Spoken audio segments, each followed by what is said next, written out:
Hello, வணக்கம், வந்தனம், நமஸ்தே, நமஸ்தா எல்லாம் எப்படி இருக்கீங்க? Welcome to current wars again. ரொம்ப நாளைக்கு அப்புறம் கிட்டத்தட்ட ஒரு 2.5-3 வருஷமா டீஆக்டிவேட்டடில் இருந்த என்னோட ஃபேஸ்புக்கை சரி என்ன தான் இருக்கேன் அப்படின்ட்டு திறந்து பார்ப்போன்ட்டு நேற்று ரீஆக்டிவேட் பண்ணேன். அப்பா சாமி, மெச்சூர்டாக ஹேண்டில் பண்ணுறேன் அப்படின்னு சொல்லி நான் பண்ண நிறைய விஷயங்கள் எனக்கு நேற்று பார்க்கும்போது செம்ம காமெடியாக இருக்குது. எஸ்பெஷலி டேய் நீ அப்போ இப்படித்தான் யோசிச்சியா, இல்லை அப்படித்தான் நீ இருந்தியா உண்மைக்கு அப்படின்னு எனக்குள்ளேயே எனக்கு நிறைய கேள்வி. நைட் ஃபுல்லாக அதே தான் பார்த்துட்டு இருந்தேன். நான் என்னென்ன பண்ணி வச்சுருக்கேன், ஆரம்ப காலத்தில் நான் போட்ட போஸ்ட்லேருந்து அவ்வளோத்தையும் நோண்டி எடுத்து ஒன்று ஒன்றா பார்த்து சிரித்து வெறுத்து போச்சு. நான் ஆரம்பித்தேன் இதில் லாகின் டீட்டெயில்ஸில் என்னோட ஜிமெயிலில் நான் ஒரு ஜிமெயில் ஆரம்பிச்சிருக்கேன்.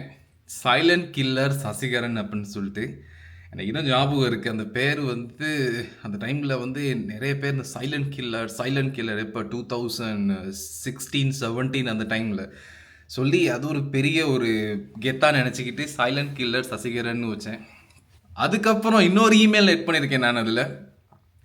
அது என்னோடய ஃப்ரெண்ட்ஸ் எல்லாம் கேட்டு டிஸ்கஸ் பண்ணி எனக்கு இன்னும் ஞாபகம் இருக்குது. கொஞ்சம் இங்கிலீஷ் பேராக வைக்கணும் மச்சி, கொஞ்சம் இங்கிலீஷ் டச் இருக்கணும் அப்படின்னு சொல்லி நேக்கட் ட்ரீம்ஸ் அப்படின்னு வச்சுருக்கேன். நேற்று எனக்கு அந்த செட்டிங்ஸில் போயிட்டு ஒரு மாதிரி அதெல்லாத்தையும் டிலீட் பண்ணி பப்ளிக் வியூவிலேருந்து ஒரு மாதிரி ப்ரைவேட் வியூவுக்கு போகிறதுக்கே எனக்கு ஒரு மாதிரி போதும் ஆயிடுச்சு. அதுக்கப்புறம் அதெல்லாம் தாண்டி போஸ்ட்டுக்கு அப்படியே கிளறி 2025 2016-17 அந்த டைம் பீரியடுக்கு போனால் மை லைஃப் மை ரூல்ஸ் அந்த மாதிரி நிறைய போஸ்ட் நானும் போட்டிருக்கேன். நிறைய இங்கிலீஷ் குவாட்ஸ் எடுத்து அதில் சம்மதமே இல்லாத ஒரு போஸ்ட்டுக்கு சம்மதமே இல்லாத ஒரு டிஸ்கிரிப்ஷன்லாம் கொடுத்து போட்டிருக்கேன் நான். அதுக்கப்புறம் பார்த்தா விராட் கோலி, எங்கே பார்த்தாலும் விராட் கோலி போஸ்ட்டு, விராட் கோலி எடிட்டு, ஏன் ஃபோட்டோவை போட்டு பக்கத்தில் விராட் கோலி ஃபோட்டோவை போட்டு, விராட் கோலி பேட்டிங் பண்ணுற மாதிரி போட்டு, நான் பக்கத்தில் பேட்டை வச்சு நிற்கிற மாதிரி போட்டு, ஃபுல்லாக இங்கிட்டு விராட், இங்கிட்டு விராட், அப்படி இப்படின்னு மாறி விராட் கோலியே ஒரு பக்கத்து பெரும்பாலுமே இருக்குது. அதுக்கடுத்து அதெல்லாம் முடிச்சுட்டு மேலே வந்தால் என்னோட எடிட்டிங் ஃபோட்டோஸ். அம்மா, நான் எடிட்டிங் ஸ்கில் எனக்கு ஒரு மலை மேலே நிற்கிற மாதிரி, ஒரு பெரிய பில்டிங்க்கு முன்னுக்கு நிற்கிற மாதிரி, செலிப்ரிட்டி மூஞ்சை வெட்டிட்டு ஏன் மூஞ்சை போட்டு, இந்த மாதிரி ஏகப்பட்ட போஸ்ட்டு. வெயிட் கொஞ்சம் இருங்க, நான் லிஸ்ட்டே எடுத்து வச்சுருக்கேன். ஏதாவது வீடியோ ஷேர் பண்ணி வச்சுருந்துருக்கேன். எல்லா வீடியோஸுமே சம்மந்தமே இல்லாத வீடியோஸ். எனக்கு இன்றைக்கி பார்க்கும்போது புரியலை, என்னடா வீடியோஸ் இது, ஏன்டா அதை நான் ஷேர் பண்ணியிருக்கேன் அப்படின்னு எனக்கே ஒரு மாதிரி அந்த ஒரு கொஷன் இருக்குது. என்னோடய எடிட்டிங் ஸ்கில்ஸ் என்ன மாதிரி அப்படிங்கிறதுக்கு பாருங்கள், இந்த ஃபோட்டோவை பாருங்கள் எப்படி இருக்குன்னு. ஆனால் ஃபேஸ்புக்கில் இன்னுமே நான் அந்த டைமில் இருந்தேன் அந்த ஃப்ரெண்ட்ஸ் அப்படின்னு சொல்லி அவங்க இன்னும் இருக்காங்க. மோஸ்ட்லி ரிலேட்டிவ்ஸ் எல்லாமே ஆக்டிவாக இருக்கிறது ஃபேஸ்புக்கில் தான். இன்ஸ்டாகிராம் ஒரு மாதிரி கொஞ்சம் ப்ரைவேட்டாக நான் இது வரைக்கும் ஃபீல் பண்ணதில்லை. இப்போ நான் ஃபேஸ்புக் போயிட்டு வந்ததுக்கப்புறம் எனக்கு அது ஃபீல் ஆகுது. அடடே, இன்ஸ்டாகிராம் ரொம்ப ரொம்ப ப்ரைவேட்டாக இருக்கு இல்லையா, அப்படின்னா அவ்வளோ பெருசாக தெரிஞ்சவங்க ஃப்ரெண்ட்ஸாக இருக்கிறதில்ல. அண்டு ரொம்ப நாங்கள் பெருசாக போயிட்டு தேடி கிளறி அந்த மாதிரிலாம் பார்க்கல தானே. பட் ஃபேஸ்புக் போனால் அது பேர் சும்மா ஒரு ப்ரொஃபைல் பிக்சர் நான் சேஞ்ச் பண்ணி பார்த்தேன். அந்த பழைய ஃப்ரெண்ட்ஸ், அந்த செட்டு, அந்த பழைய கம்பெனிஸில் நான் ஒர்க் பண்ணவங்க, தெரிஞ்சவங்க, ஊரில் இருக்கவங்க எல்லாரும் இருக்காங்க. அவ்வளோ பேரும் இருக்காங்க. ஃபேஸ்புக் போனால் அந்த ஒரு எக்ஸாக்டாக அந்த டைம் பீரியட் இருக்கு இல்லையா, அந்த டைம் பீரியடில் ஒவ்வொரு டேட்டில் ஒவ்வொரு அந்த டைமில் நான் என்னென்ன பண்ணிக்கிட்டு இருந்தேன்னு எக்ஸாக்டாக என்னால் கரெக்டாக கண்டுபிடிச்சிட எழுது. அதில் நான் போட்டிருக்க போஸ்ட்டு, என்னோட போஸ்ட்டு, வீடியோஸு, ஃபோட்டோஸு அதெல்லாம் பார்க்கும்போது ஏன்டா ஆக்டிவேட் பண்ணேன் அப்படிங்கிற மாதிரி போயிடுச்சு ஒரு நிமிஷத்தில். பட் ஆனால் ஒரு சில ஃபோட்டோஸ் எல்லாம் பார்க்கும்போது ரொம்பவே சந்தோஷமாக இருந்துச்சு. எனக்கு அந்த ஃபோட்டோஸ்லாம் என்கிட்ட இல்லை. அப்படிங்கும்போது அதில் போயிட்டு பார்க்கும்போது அந்த பழைய டைமில் நான் இருந்த அந்த பழைய இடங்களில் ஒரு இடத்துக்கும் போனது, அந்த ஃபோட்டோஸ் எல்லாம் தேங்க் காட் எங்கேயாவது ஒரு இடத்துல ஸ்டோர் ஆகி இருக்கே அப்படிங்கிறதே ஒரு மாதிரி சந்தோஷமாக இருக்குது. அட்லீஸ்ட் ஃபேஸ்புக்கில் இருக்குங்கிறதுக்காக அதெல்லாம் உண்மைக்குமே ரொம்ப சந்தோஷமாக இருந்துச்சு. அப்புறம் பழைய என்னோடய ஸ்கூல் டைமில் இருந்த ஒரு சில ஃப்ரெண்ட்ஸோடு நான் எடுத்த ஃபோட்டோஸு, ஒரு சில இடங்களுக்கு போனது, அந்த ஃபோட்டோஸ்லாம் எங்கேயாச்சும் கிடைக்குமான்னு நினச்சது பை லக் இருந்துச்சு. ஸோ அதெல்லாம் ஒரு மாதிரி நல்லா இருந்துச்சு. பட் ஆனால் கிரிஞ்சுக்கு பஞ்சமே இல்லை. நான் கிரிஞ்சு பண்ணி வச்சுருக்கேன் அந்த மாதிரி. ஏங்க என்ன வேணும் சொல்லக்கூடாதுங்க. நீங்கள் எல்லாருமே இந்த வீடியோஸ் பார்க்குற அவ்வளோ பேரும் ரொம்ப நாள் ஒரு ஃபேஸ்புக் ப்ரொஃபைல் நீங்கள் மெயின்டைன் பண்ணுறீங்க அப்படின்னா, ஒரு 90s கிட்ஸ் ஸ்பெஷலியாக இருந்தீங்கன்னா, நீங்கள் போயிட்டு உங்கள் ஃபேஸ்புக் மேபி டீஆக்டிவேட் இல்லாமல் இன்னும் ஸ்டில் ஆக்டிவேட்டில் இருந்தீங்கன்னா, நீங்கள் போயிட்டு உங்கள் ஃபேஸ்புக்கில் பழைய ஃபோட்டோஸ்லேருந்து நீங்கள் ஆரம்ப காலத்தில் போட்ட போஸ்ட்டில் எல்லாத்தையும் போயிட்டு தேடி பாருங்கள். கண்டிப்பாக விழுந்து விழுந்து சிரிப்பீங்க நீங்கள். எஸ்பெஷலி உங்களோட ஃபோட்டோஸ் ஆரம்பத்துலேருந்து நம்ம அந்த டைமில் மெச்சூர்டாக இருக்கும். மற்றவங்க மாதிரி இல்லை, நம்ம எல்லாத்தையும் மெச்சூர்டாக ஹேண்டில் பண்ணுறோம். ஏன்னா நம்ம வந்து நம்மளோட போஸ்ட் எல்லாமே வந்து ரொம்ப மெச்சூர்டாக இருக்குது, ரொம்ப ஒரு மாதிரி ஃபார்வர்ட் திங்கிங்காக இருக்குது அப்படின்னு நினச்சி நான் போட்டது எனக்கு ஒரு மாதிரி என் கண்ணால் என்னையே பார்க்க எனக்கு ஒரு மாதிரி இருக்குது. அந்த மாதிரி போஸ்ட் பண்ணியிருக்கேன் நான். என்னோடய ஃபோட்டோஸ் எல்லாம் போஸாக இருக்கட்டும், அந்த இப்படி நிற்கிறது, அந்த ஒரு வால்க்கு முன்னுக்கு கீழே உட்காந்துருக்குது. அப்புறம் வேறு என்ன போஸ்ட்டு, ரோட்டில் நடந்து போகிற மாதிரி இருக்கிறது, இப்படி கையை தூக்குறது, இந்த பக்கம் தூக்குறது, கண்ணாடி இப்படி கலட்டுறது, கண்ணாடி திரும்ப போடுறது, எத்தனை போஸு என்னென்னமோ அநியாயம் பண்ணி வச்சுருக்கேன் நான். அது மட்டும் இல்லாமல் என்னோட்டு மேபி இது எனக்கு மட்டும்தானா இல்லாட்டி உங்கள் எல்லாருக்கும் இருக்கா எனக்கு இந்த ஒரு டவுட்டு.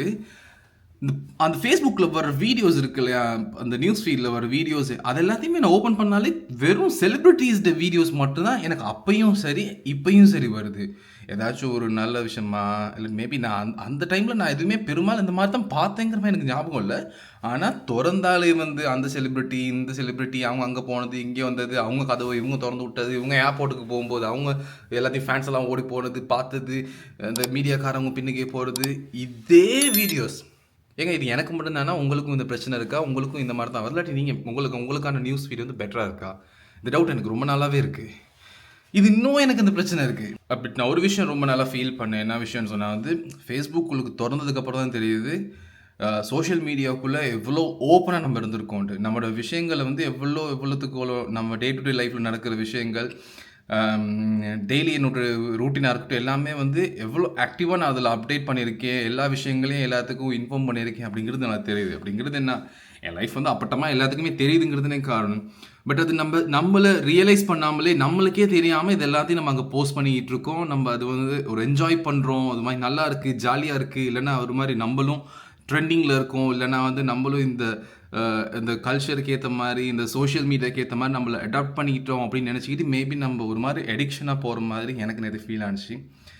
மேபி இது ஒரு அட்வைஸ்லாம் இல்லைங்க, என்னென்னா வந்து பட் எனக்கு ஃபீல் ஆனிச்சுங்க அந்த போஸ்ட்டை நான் பார்க்கும்போது. பட் இவ்வளோ பர்சனலாக இருக்க போஸ்ட்டெல்லாம் இவ்வளோ டீப்பாக நீ உனக்குள்ள லைக் ஒன்னோட்டு தெரிஞ்சவங்க கூட இருக்கவங்களுக்கு மட்டுமே தெரிய வேண்டிய விஷயங்கள் இதெல்லாம் ஏன் நீ ஓப்பனாக பப்ளிக்காக இங்கே போஸ்ட் பண்ணணும் அப்படிங்கிற மாதிரி எனக்கு ஒரு சில விஷயங்கள்லாம் அதை பார்த்தோன்னு தான் தோணுது. ஸோ பட் நான் ஸ்பெஷலி இந்த வீடியோஸ் பார்க்குற நிறைய பேர்த்துக்கு சொல்கிறேன், ஃபேஸ்புக் வந்து ஸ்பெஷலி இன்ஸ்டாகிராம் கூடங்க அவ்வளோ இது இல்லைங்க. ஏன்னா இன்ஸ்டாகிராமில் அவ்வளோ பெருசாக, ஏன்னா மோஸ்ட்லி வயசானவங்க பெரும்பாலும் வந்து நம்ம கூட இருக்கவங்க தெரிஞ்சவங்க வயசானவங்க, நோ ஆஃபென்ஸ் என்ன சொல்கிறேன்னா வந்து இன்ஸ்டாகிராமில் பெருசாக ஆக்டிவ் இல்லை தானே. அப்போ ஃபேஸ்புக்கில் தான் அவங்க எல்லாருமே இருக்காங்க, அவ்வளோ பேருமே. ஸோ நம்ம ஒரு சென்சிபிளான ஒரு இன்ஃபர்மேஷன் நம்மளை பற்றி நம்ம ஒரு டைமில் எமோஷனல் பிரேக் டவுனாக இருக்கும்போது நம்ம ஒரு விஷயத்தை போடும்போது பட் ஈஸியாக எல்லாத்துக்குமே வந்து விளங்கிடும் என்ன விஷயத்தை என்னென்ன மாதிரியான சுச்சுவேஷனில் இப்போ கோ த்ரூ பண்ணுறான், இல்லைனா இப்போ என்ன நடக்குது அப்படிங்கிறது வந்து அப்பட்டமாக தெரிஞ்சிருது இல்லையா. அதனால் முடிஞ்ச வரைக்கும் நம்ம ஃபேஸ்புக்கில் ரொம்ப கவனமாக இருக்கணும், என்னென்ன போஸ்ட் பண்ணுறோன்னு சொல்லிட்டு. நேற்று எல்லாத்தையும் ஆரம்பத்துலேருந்து டெலீட் பண்ணேன் நான். என்னென்ன தேவையில்லாத போஸ்ட் இருக்கோ, சம்மந்தம் இல்லாத போஸ்ட் இருக்கோ, எடிட்டிங் வீடியோஸ் இருக்கோ, அவ்வளோதையும் டெலீட் பண்ணேன் நான். அப்புறம் தான் ஒரு மாதிரி ரிலீஃப் ஆனிச்சு. இல்லைனா எனக்கே ஒரு மாதிரி பயமாக இருக்குங்க. அடே நீ ஏன் பின்னுக்கு ஒரு ஆள் வச்சு உனக்கு இதெல்லாம் போஸ்ட் பண்ண வைக்கிறியா அப்படிங்கிற மாதிரி என்ன நானே கேள்வி கேட்டுக்கிட்டேன். ஆனால் என்னத்தை சொல்லுங்கள், ஏதாவது ஒரு சோஷியல் மீடியா ஏதாச்சும் ஒரு பேஜுக்கு நம்ம டெய்லி வந்து நம்மளோட ஒரு பெரிய ஒரு டைமை நம்ம கொடுத்துட்டே தான் இருக்கோம். பட் நான் என்னோட்டு பழைய டைமெல்லாம் போயிட்டு ஃபேஸ்புக்கில் பார்க்கும்போது ஃபேஸ்புக்கில் எவ்வளோ நாள் நான் அப்படியே அடிமையாக கிடந்திருக்கேங்கிறது நல்லா தெரியுது, பச்சையாக தெரியுதுங்க. ஒரே நாளில் 7-8 post, 2-3 editing videos, 4-5 profile picture cover பிக்சர்லாம் சேஞ்ச் பண்ணியிருக்கேன் நான். ஸோ இது ஒரு பெரிய பெரிய எடிக்ஷன். ஐ மீன் லைக் நம்ம ஏர்லி 20s இருக்கும்போது இவ்வளோ டைம் வந்து சோஷியல் மீடியாக்குள்ளே போயிட்டு இன்வால்வ் ஆகி ஸ்பெண்ட் பண்ணணுமா அப்படிங்கிறது தான் வந்து எப்போ லேட் 20s வந்து நான் ரியலைஸ் பண்ணுறேன். ஸோ நீங்களும் உங்களோட பழைய ஃபேஸ்புக் ப்ரொஃபைலில் இல்லைனா வந்து வேறு ஏதாச்சும் மோஸ்ட்லி ஃபேஸ்புக் தாங்க, வேறு எந்த ப்ரொஃபைல்லையும் நம்ம போயிட்டு இந்த மாதிரி டீப்பாக இவ்வளோ தூரம் வந்து பார்க்க இல்லாது. ஸோ உங்களோட பழைய ஃபேஸ்புக் ப்ரொஃபைலை டீஆக்டிவேட் பண்ணியிருந்தீங்கன்னா மேபி ஒரு 10 நிமிஷம் ஒரு 20 நிமிஷத்துக்கு திரும்ப ரீஆக்டிவேட் பண்ணி உள்ளே போயிட்டு ஆரம்ப டைமில் நீங்கள் என்னென்ன போஸ்ட்லாம் போட்டிருந்தீங்கன்னு பாருங்கள். மேபி எமோஷனல் ஆகுவீங்க, இல்லைனா விழுந்து சிரிப்பீங்க. ஸோ அடுத்த வீடியோ மேபி உங்களுக்கு ஏதாச்சும் ரெக்கமெண்டேஷன் இருந்துச்சுன்னா இதை பற்றி பண்ணுங்கள், அதை பற்றி பண்ணுங்கன்னு கண்டிப்பாக நான் அதை பண்ணுறேன். ஸோ இந்த வீடியோ உங்களுக்கு பிடிச்சிருந்துச்சுன்னா அப்படியே ஒரு சப்ஸ்கிரைபை தட்டி விட்டு போங்க. தேங்க்யூ.